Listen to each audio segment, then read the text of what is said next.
Well, you certainly know how to compliment a woman. Well, if you'll excuse me. Do you know who I am? No, I can't say that I do. I don't know how to put this, but I'm kind of a big deal. Really? People know me. Well, I'm very happy for you.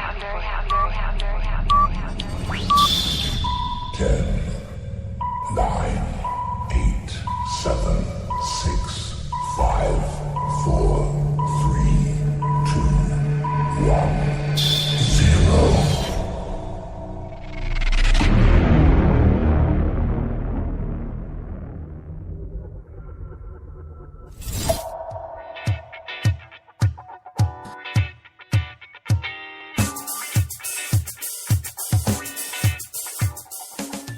Kizzy's Friday Game Changers, taking your business to the next level.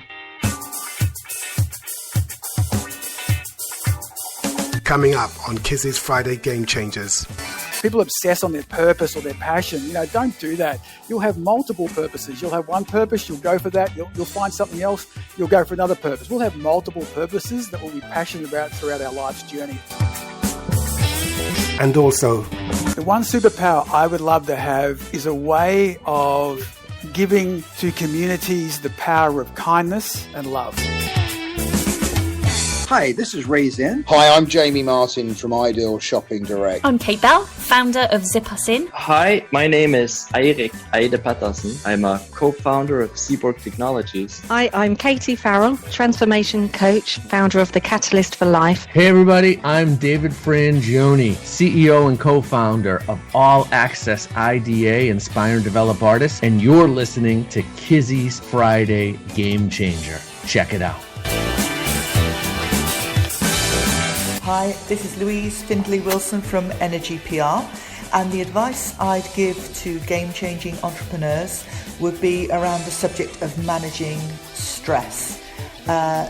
Stress inevitably comes if you're running a business, and if you're running something that's going to be a real market disruptor, you're going to have more than your fair share of worries along the way.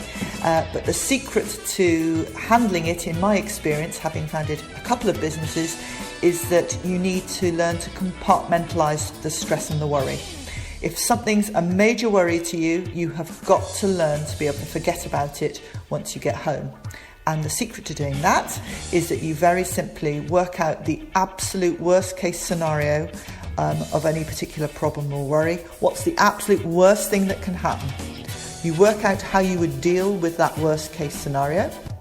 And once you're satisfied that you know how to deal with the very worst case scenario, you can completely park the worry. You don't need to think about it anymore, and you vow to yourself you're not going to. You mentally put it away in a filing cabinet. You file away that worry because you know you've got it sorted. If it happens, if the worst comes to the worst and the worst thing happens, you know that you know how to deal with it. So you do not need to worry about it anymore. So that's my top tip. Hope you guys find it helpful. Hi, I'm Dr. Joan DiMartini, and you are listening to Kizzy's Friday's Game Changer. Welcome to Kizzy's Friday Game Changers with your host, Kizzy Nkwocha. A show for innovators and motivators, people just like you. Kizzy is the publisher of Business Game Changer magazine and the property investor, editor of the successful Women in Business book series and the best-selling Every Entrepreneur's Guide series. Every week, Kizzy and his guests provide you with the tools you need to take your game-changing business to the next level. Listen, learn and innovate. Now meet your host, your mentor and your fellow game changer, Kizzy Nkwocha. hello and welcome to Kizzy's Friday Game Changers. This week I'm joined by Rob Hartnett, one of the world's leading authorities on high-performance leadership, mindset and sales performance. Now, Rob's also the author of 4 books, including It's All Possible, which is focused on inspiring and equipping leaders to become possibility seekers. I love that phrase, possibility seekers, and encourages them to ask the questions, what could be, not just for themselves, but also for the teams they lead. In just a few minutes, I'll be talking to Rob Hartnett to find out how you can maximize your performance and unlock the keys to success. This is Kizzy's Friday Game Changers. Take the cat out, lock yourself in, and sit back. Call your friends and spread the word. Tell them that Kizzy's Friday Game Changers show is the best you've ever heard. Hello, welcome to the show. Before we jump into this week's inspiring and insightful conversation, I just want to remind you that Business Game Changer magazine is updating its groundbreaking guide to stepping off the corporate hamster wheel and living a fuller, more rewarding life. Now, the book, How to Escape Your 9-to-5 and Do Something Amazing, is described as a freedom manifesto for the post-COVID world. Now, Business Game Changer magazine is looking for contributors who can write chapters offering advice on how to shake off the shackles of the 9-to-5 but still make a decent living. To contribute to the book, email wearegamechangers@outlook.com. That email, just one more time, is wearegamechangers@outlook.com. Okay, that's it. Job done. This week's guest, Rob Hartnett, has dedicated his life to studying high-performance leadership, mindset, and sales performance. Now, Rob started his career at KPMG, and he's worked in senior management roles at global organizations such as Apple Computer, Publicis Mojo, and Hewlett-Packard, where he won the coveted Asia Pacific High Achiever Award. Rob, it's amazing to have you join me. Hey, Kizzy, how you going? It's fantastic to be here with you, mate. Listen, I am so fascinated by your career. Tell me, Rob, how did you make that transition from working in the corporate world to building this amazing advisory practice? Well, it was pretty easy, really. I mean, I always wanted to sort of get into my own business and had a couple of attempts at it. Didn't actually work the first time, Kizzy, I'll be honest with you.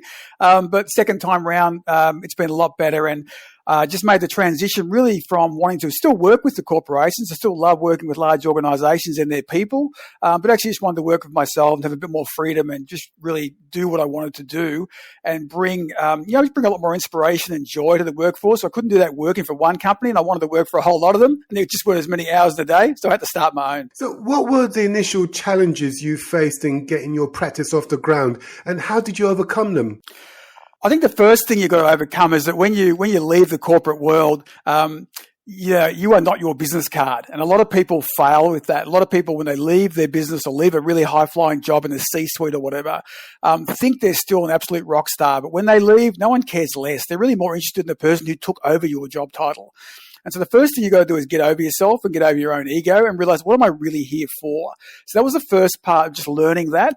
And taking that journey, realize, what am I here for? I'm really starting again. So, the first thing is, get your backing right. Have your plan A, your plan B, your plan C, and your plan D. And this is especially important with COVID. If you're going to try and get your side hustle up going now, it's still a good time to do it. Just make sure you got your planning ready. So it's having that. I think the other big thing for me, Kizzy, was having the backing of my family. So my family and my wife especially was incredibly supportive.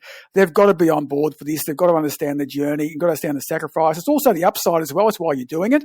But they've got to be on the journey as well. It makes it so much easier. And I was very blessed in that situation. It's interesting you say that you've got to be able to start from scratch and accept it, because it sounds like you've actually got to be able to manage your ego as well.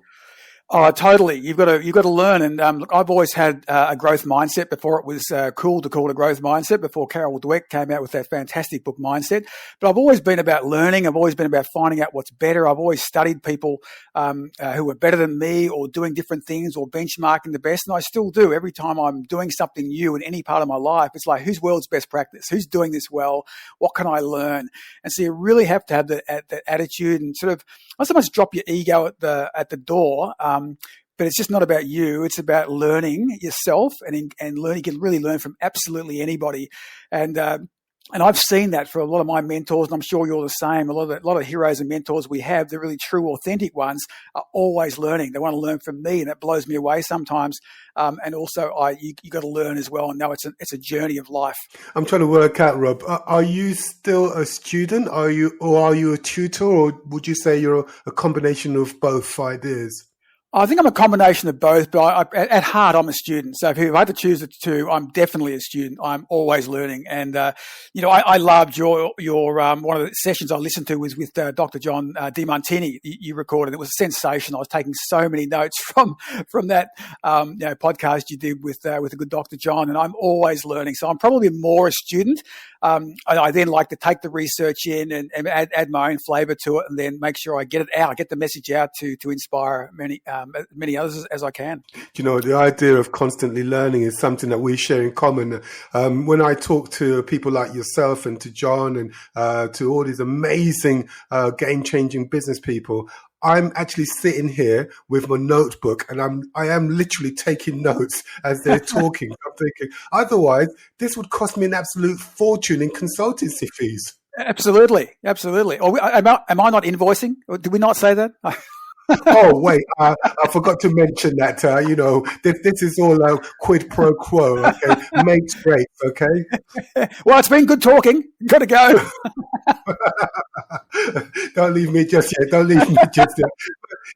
In your latest book, It's All Possible, you explore how to become a game changer in sports, stage, screen, and business. You feature people like Russell Crowe, Bradley Cooper, AC/DC, Bon Jovi, Lady Gaga. What the hell? Tell me, Rob, why did you write It's All Possible? What was the point to the book? The point with the book was that I really wanted to pull together a book, and I'd written 3 beforehand, and my publisher said, and I had 5 ideas. She said, which one do you really want to write? And I thought, you know what, if it all fell over, if anything happened to me, what would be the book that I'd really like to leave for my family? And it really was a book around inspiration and motivation.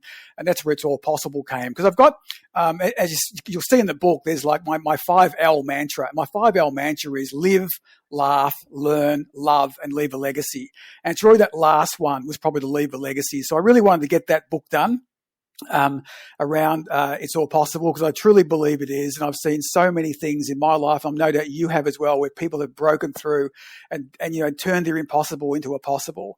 And so that was the real reason for the book. Plus, I'd done enough stuff myself. I'm certainly not one of these people who writes books but has never done anything in their life. And it's amazing how many children's books I've read that have been written by people without children. And that's an example of that. But I just really wanted to do something where I felt there were some common threads.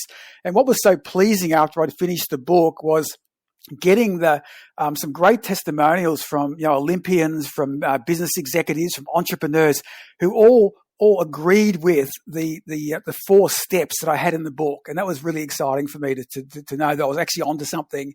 And it's not that hard. It's never rocket science, but it is around that whole thing of just having that desire, that discipline, that determination. As you're speaking, I'm wondering to myself, did you write this book for other people, or do you think a book like this could have been of huge benefit to you when you started off on your game-changing journey? Oh, look, there's no doubt, Kizzy. I mean, a lot of research is actually me search. I'm certainly up for that. It was certainly a book that I had many, many notes over a long time. And it was 12 years between my 3rd book and this one, just getting caught up on life. So I really wanted to pull together a whole bunch of notes I had in thinking. So yes, it was definitely a book I would like to have. And I wrote it, I wrote it really for it to appear at airports, to be able to pick it up at a reasonable price. I wanted it for students who are getting through school. I wanted it for people who are thinking about what uni course I should do. I wanted it for people who are contemplating a side hustle. I wanted it for new leaders, and I wanted it for seasoned leaders. So there's a lot in it. There's a lot of detail in it. I'm pretty thorough on the research. But it's an easy read as well. It's what people have said to me is very accessible and very relatable. And to me, that's a really great compliment, because I tried to write it how I would enjoy reading it. And I don't like detailed books and a lot of research and, a lot of statistics where the author is really showing off how much they know. I kind of get that, but I wanted a book that people could read from right all the way through and be satisfied and come back and check it out at different times. A couple of years ago, I decided that I was going to try my hand at fiction writing, because I read a lot of fiction. I read people like Tom Clancy and Patterson, Wilbur Smith, and I love those adventure books. I thought, I'm going to write my own adventure thriller book. And I actually did do it. I wrote a book, Heaven's Fire, got a publisher who published it. And one day, Rob, I was on a train going to work, and I saw a woman holding a copy of my book, and she was reading it. And you know what? I stayed on the train staring at her, and I missed my stop.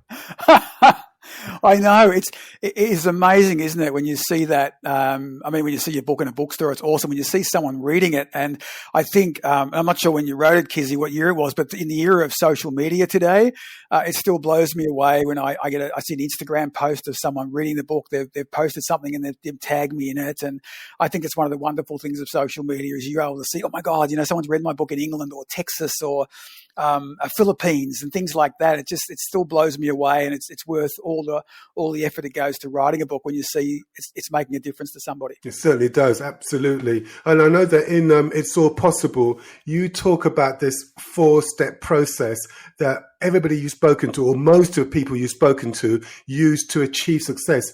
Rob, can you give us an idea of what these 4 steps are? Yeah, so the 4 steps are: 1, your attitude and mindset. So attitude and mindset's number 1. And I must say, Kizzy, I didn't actually have that as number 1 originally.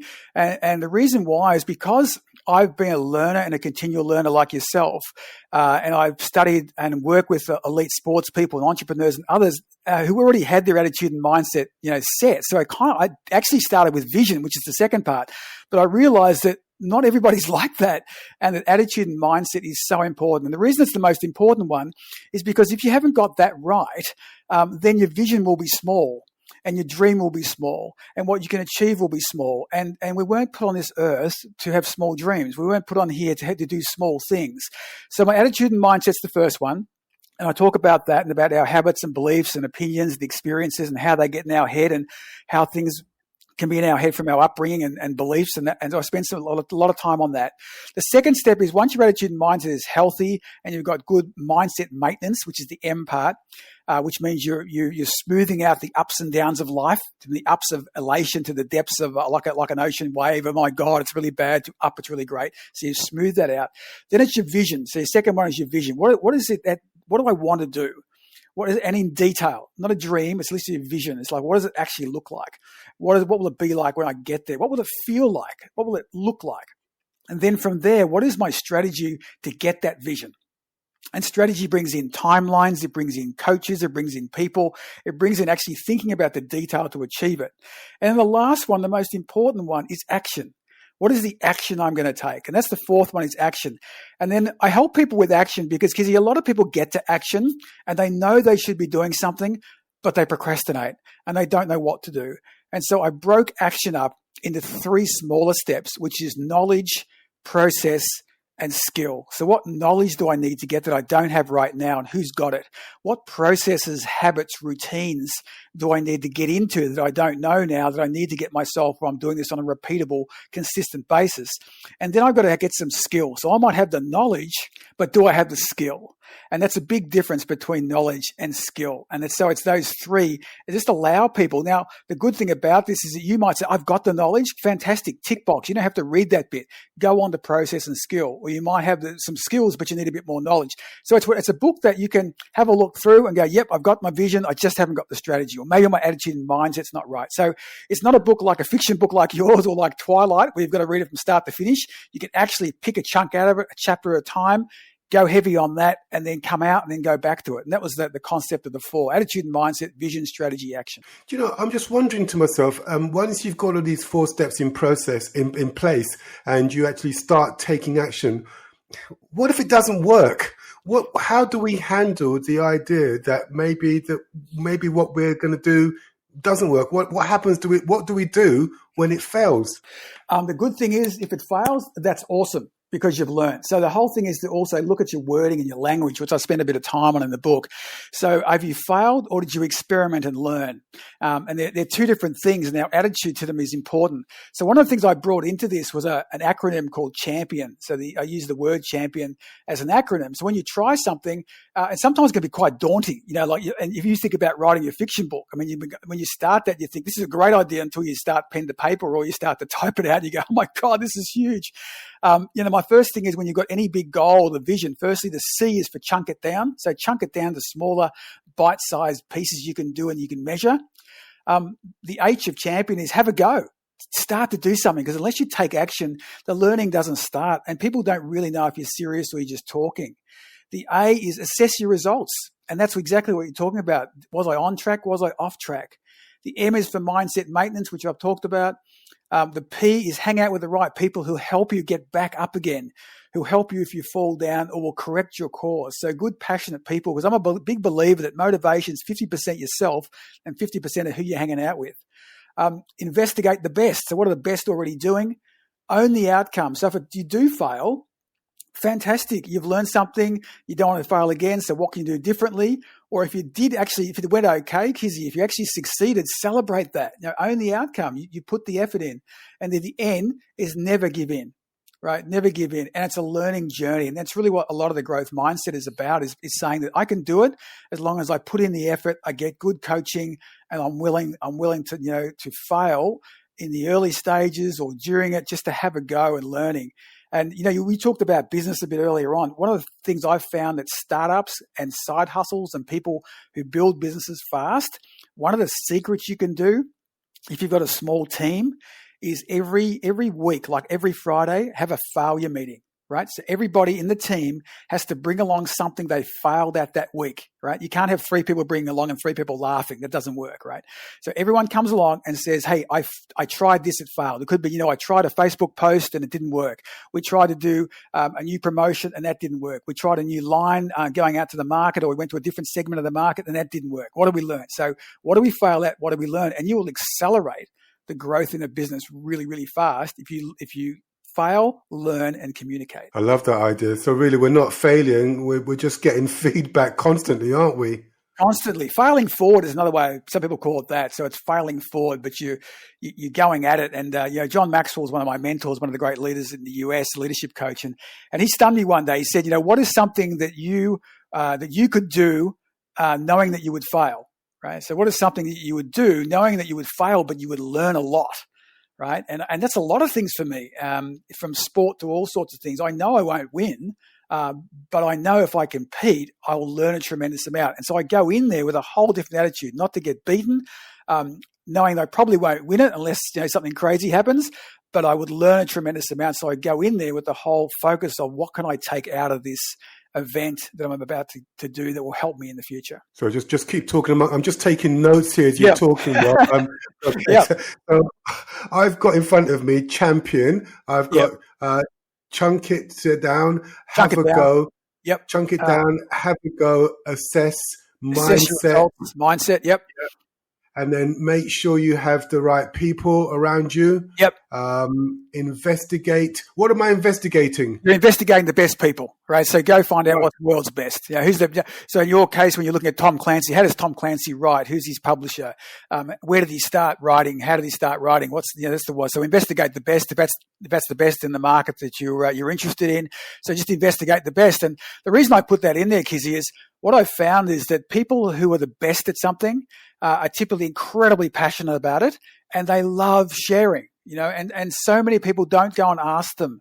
And I'll give you an example. Like I did a cycling, international cycling event when I moved my sport from yachting to cycling, and I went and I bit off more than I could chew, and I did this national event over in New Zealand, and I was over there, and I learned a lot. I didn't do so bad, but I found the guy who got third. His car was parked near mine. I recognized him from getting third, and I was like 38th or something.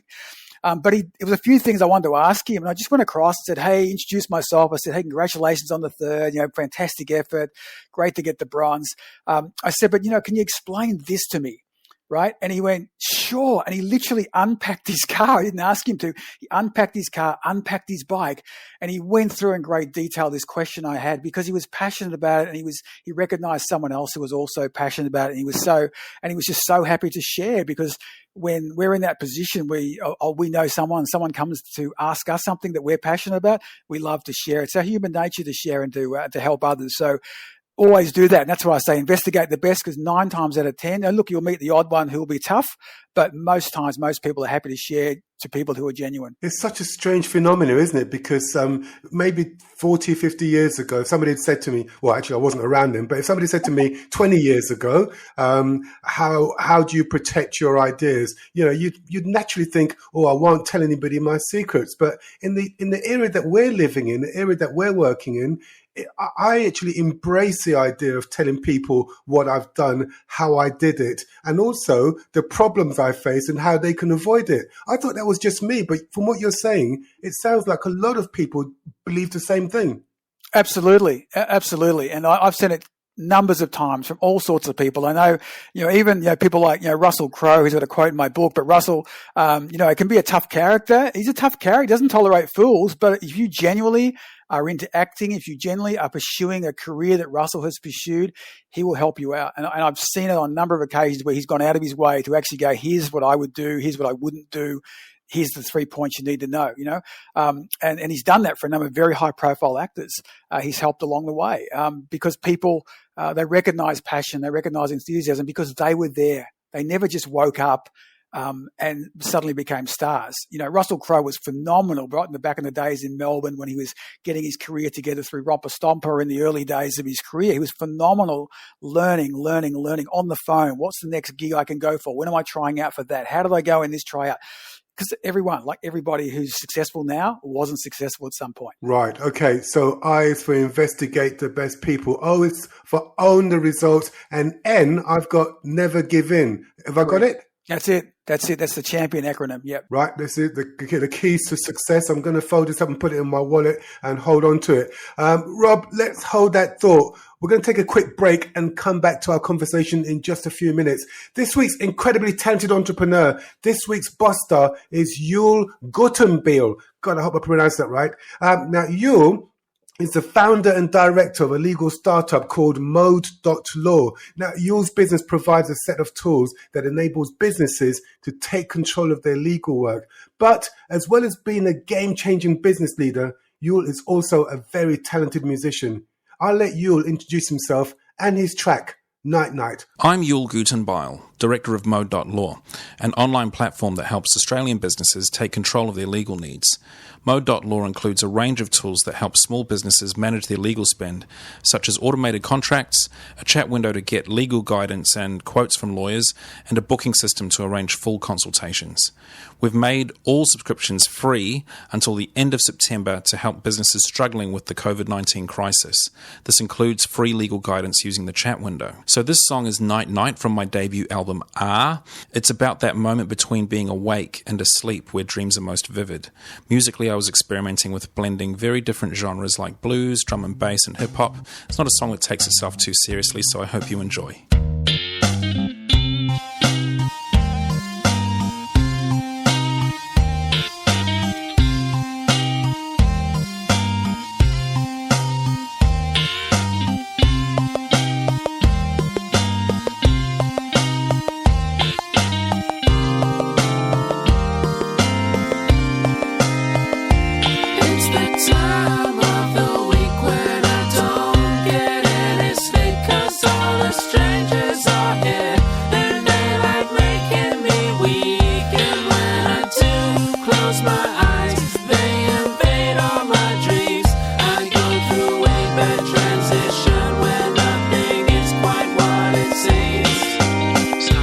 I'm Brian Stolley, founding partner of Wildcat Venture Partners. Hey, Tanja Lee here, all the way from Melbourne, Australia. I'm a leadership and mindset specialist for real estate and property professionals. Hi, I'm Jonathan from Amplify. Hi, I'm Johnny Cool, CEO of Pay by Phone UK. I'm Kenneth Hafianyo, the founder of Jogwefa, an ethical fashion brand based in Ho, Volta region, Ghana. My Friday is never the same without Kizzy's Friday Game Changers. My bed is drenched with sweat.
Love this game-changing interview? Share your thoughts by posting a comment.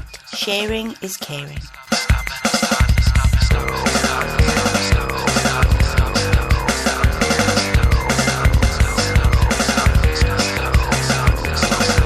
Kizzy's Friday Game Changers. Don't just play the game, change the game.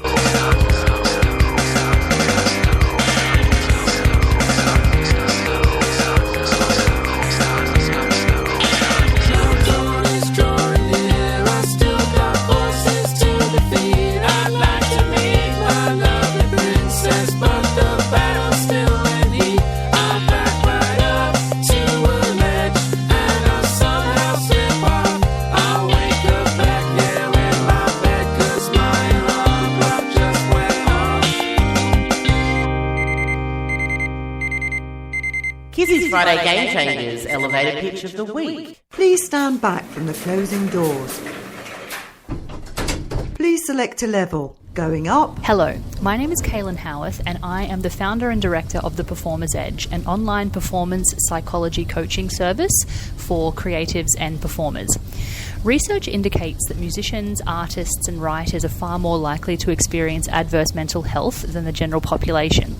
And yet there are very few, if any, industry-specific services in Australia to psychologically support creative and performing artists and to help them reach peak performance. Whilst this type of service is really common in elite sports and in the corporate world, the arts really lags behind, which is why I wanted to start this service to provide that really niche, tailored service specifically for people in the creative industries. Top floor. Good luck.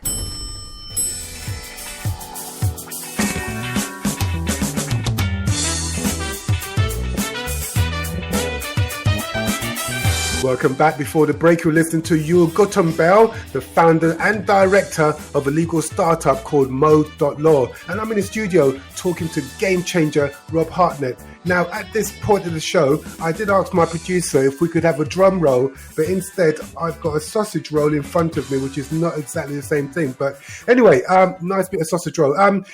We're at the part of the show we call the past, present and future. Now, Rob, don't panic. This means that I'm going to ask you 3 questions about your business past, your business present, and your business future. Now, if we get this right, the answers will give us a unique insight into the mind of game changer Rob Hartnett. Rob, are you game? I'm up for it. Fantastic. Okay, now look, as always, you've got to close your eyes, put your feet up, and imagine you can hear a clock ticking in the background. That's the sound of time passing by second after second. Imagine yourself traveling back in time to meet the young Rob Hartnett just starting out on his game-changing journey.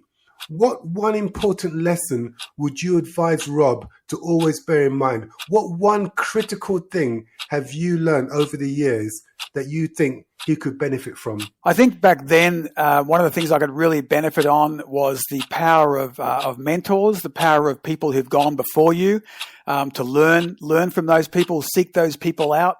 Then really thinking about planning out, a good 3 to 5 years in advance. That'd be one thing. A lot of times I kind of moved around a lot in the early days of my career. I'd be really just trying to get that bigger focus of where I was going, why I was going there, and who'd gone before me, so I could, learn from them and just access the knowledge of some of the great mentors. And I must admit, I did meet some back in those days.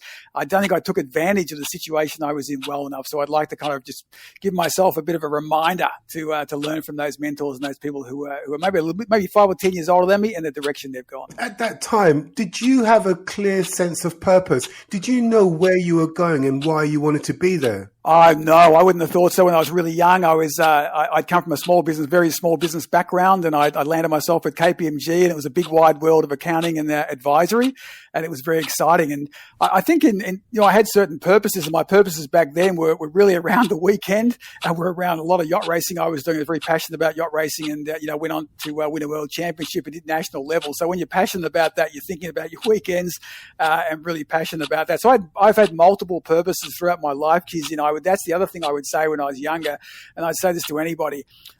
People obsess on their purpose or their passion. Don't do that. You'll have multiple purposes. You'll have one purpose, you'll go for that. You'll find something else, you'll go for another purpose. We'll have multiple purposes that we'll be passionate about throughout our life's journey. And that'd be a big message I'd give to myself as well. It's interesting, isn't it, that if you ask somebody what do they think of somebody who holds on to just one idea and does that, for all of their life, they'd say, oh, that's a really strong person. But I think from what you're saying, that real strength is being able to adapt and to evolve and to reevaluate what's important to you. Absolutely, all the time. I mean, you had Jen Jevons on the other week on your podcast as well, and you look at her from a great singing career and back up with Savage Garden, her own hit single. Now she runs an awesome marketing agency in Brisbane.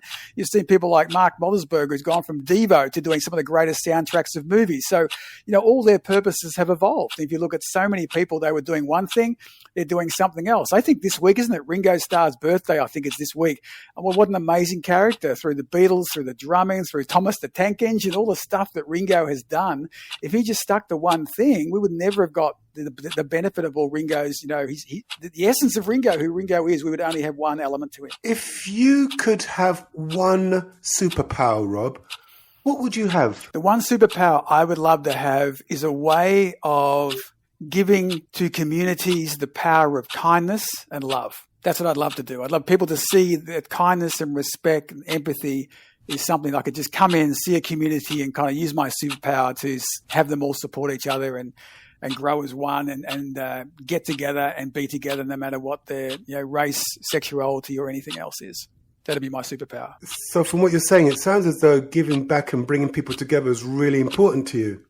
Absolutely. Yeah, I think that's what we're here for. I think you can have a life where it's all about you, but you'll be pretty sad and lonely. I think it's about inspiring others, picking others up and letting them, and inspiring them to be who they are, because there is only kind of one of us, as they say. And it might sound like it's a bit cliche, but the reality is that's true. The DNA and the science will bear that out. Absolutely. I agree with you completely. I had a conversation with some students a couple of weeks ago, and they were asking me, how do you get into media and, who do you have to speak to and stuff like that. And I was trying to explain to them that it's important not just to aspire to make a living. You've got to aspire to make a difference, because that's the fuel that's going to keep you going when things get really tough. Absolutely, yeah. And the thing is, when you're, as as an entrepreneur, things will get tough. You and I were talking off air how tough it can turn. It might not be any of your fault, and that's what COVID's a good example of that. You will be throwing the curveball, and probably many curveballs, and it's how we respond and how we pick ourselves up and how we keep on going.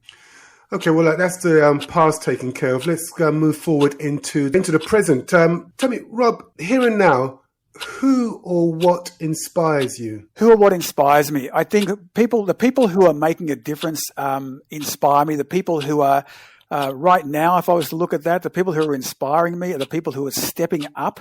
And every crisis, like we're going through with COVID-19 globally, every crisis brings forward another leader. It brings forward someone who's going to do something different, who decides to step up. And inspires me right now is the health workers and the doctors, and I've got a few friends who are in that profession who are just taking on a task they never signed up for, doing things they never signed up for, never knew they were going to do. They know it's going to get worse, and they're going back in. And some of these people are not the most highly paid professions, and it's just amazing what I'm seeing doing. So they're the people who are inspiring me right now as we go through this health-led economy, which is the first time I think in history, or certainly my history, probably your history, we've had a health-led economy. So those kind of people inspire me. It's the ones who are pivoting, who have decided to go, we're not giving up. We're going to change our business model. We're going to retain our employees. We're going to do things differently. And they've been able to spin on a dime. Some of those clients of mine, I love them for what they did. They were able to spin and quickly turn around and work quicker, work differently, and have really made a difference and inspired and kept their people going. I think the other group of people that really inspire me now are those people who are stepping into leadership. And leadership, leadership's a verb. It's not a noun. Leadership is situation, or any one of us is a leader. If any of you are out there and you've got children, well, welcome to leadership. It's one of the hardest jobs as being a parent, but you're a leader as well, and you're leading a family or whatever through this particular crisis. They're the people that I admire and they inspire me. It sounds as though when you were putting that book together, you were actually like a kid in a candy shop, just talking to all of these inspiring individuals. It must have been quite an experience for you. Yeah, it was really good. And look, a lot of them I knew personally, certainly some of the Olympians and the like from my sporting era. And I really enjoyed working with them and some business leaders as well, and getting to talk to those particular people and getting them to kind of read certain parts or write certain parts. And a couple of them, I actually got them they had some fantastic stories, and they're everyday people. Because that's the biggest thing for me was this book. I mean, I'm a father of 3 boys, married. I'm in Melbourne, Australia. I'm nothing special. And there's so many stories about all these people who've won gold medals or become hugely successful entrepreneurs. They were just people growing up. They were you or I. But they had a dream and they wanted to achieve what they wanted to achieve. And there was a process and a system that we all kind of followed in a way to get where we want to get to. And there's stories about people. One of my favorite stories is a lady there who escaped East Africa, a war-torn country, and crossed oceans on her own when she was 15 years old and landed in Australia. Well, that's her. Her purpose is getting out of there, and she's got many purposes. Now. So yeah, definitely inspired by the people in the book. Let's move into the future, Rob. Join me into the future. When people are talking about Rob Hartnett, what would you like them to be saying? I think I'd like them to say he cared and he made a difference. I think that'd be he cared and he made a difference. I think that would be important.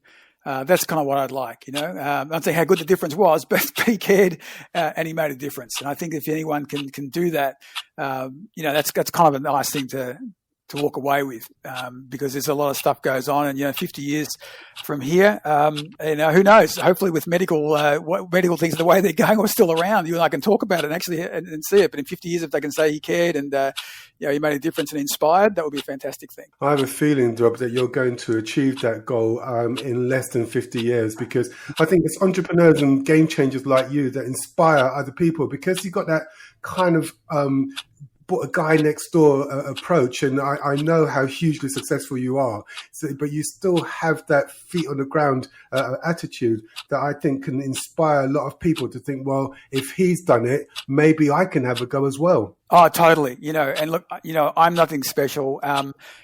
We've all got our stories of backgrounds and life and childhoods and all sorts of stuff. Everyone has, but we all overcome those things, and it makes us, who we are. And I remember it's a great quote Tony Robbins said a long time ago when I got involved with his stuff back in the mid-90s, and he said, let's not think about stuff it's happened to you. What's the stuff? How have you become because of that? How has that changed you? What do you now know that you didn't know back then? How can you turn that around? Rather than it being a disease or something you carry on your shoulder, how can you turn that around and make a difference for other people, make a difference for someone who's going through that again? What's the upside of that? And that's always been a big one for me, is glass half full. What is the upside for this? What can we learn through this? How can I share that learning so someone else doesn't go through it, or they've got it, they lift it up, or they go through it shorter period of time than what I did. Very wise and inspiring words. I've got a light flashing on my screen saying that we've just got about enough time to do a quick shout out. Rob, is there anybody you'd like to say hello to who may be listening to this conversation we're having? Yeah, for sure. There's a couple of people in the book. One guy in particular who's based in Switzerland is my good friend Nathaniel Zerberg. Nathaniel is a great guy. He's about early 30s, but he was at the age of about 4 or 5. He was told that his parents were told he wouldn't live. And so he's amazing what he's been able to overcome medically and physically to get where he is today. He's a good friend of mine. He's an inspiring speaker. So Nathaniel wrote a great part in my book. I really appreciate that. Fiore Giovanni was the lady I was talking about. He left Eritrea, East Africa, and made her way to Australia. So big shout out to Fiore for being so supportive of the book. To Alyssa Camplin, who's a 2-time Olympic medalist, gold medalist in skiing, has been a great supporter of mine. Big thanks to her. And also 2 people in my immediate family who I want to call out for helping edit the book and write the book. Correct me, I should say, were my wife Lisa and my middle son Finn, who's actually a screenwriter. I got him to edit the book, Kizzy, and they look at it. And I remember coming to see Finn, and he had like 3 pages of notes written for me. And I said to him, Finn, this is fantastic. I'm so happy that you've done this for me. I bet you got through the book really quickly. And he looked at me and he said, I'm on page 10. Wow. And I said, okay, I get it. So as a writer, I'm a good speaker, right? So that's one thing I learned through the writing process. Maybe you were the same. I'm not sure, but that's what I learned. So good editors, great people like your family to support you. So big shout out to those guys. Fantastic. Listen, Rob, it's been an amazing experience getting to spend time with you on Kids' Friday Game Changers. Thank you so much for sharing your insight and your wisdom. No problem at all, Kizzy. Fantastic to talk to you. Well, the time I've spent with Rob Hartnett reminds me that once your mindset changes, everything on the outside will also change as well. And if you listen to Rob speaking, you'll realize that leadership is a mindset that shifts from being a victim to creating results. Any one of us can demonstrate leadership in our work and within our lives. This is a lesson that game changers like Rob Hartnett are teaching us every day. Listen, learn, and innovate. Playing us out is 33-year-old Ghanaian entrepreneur Kenneth Hafiano. Now, Kenneth is the founder of Zabifa, an ethical fashion brand based in Ho, Volta region, Ghana. When Kenneth's not training people in the fine art of batik, he's also, I'm sure you'll agree, a very, very talented musician. Here he is performing Thank You for My Life. See you next week.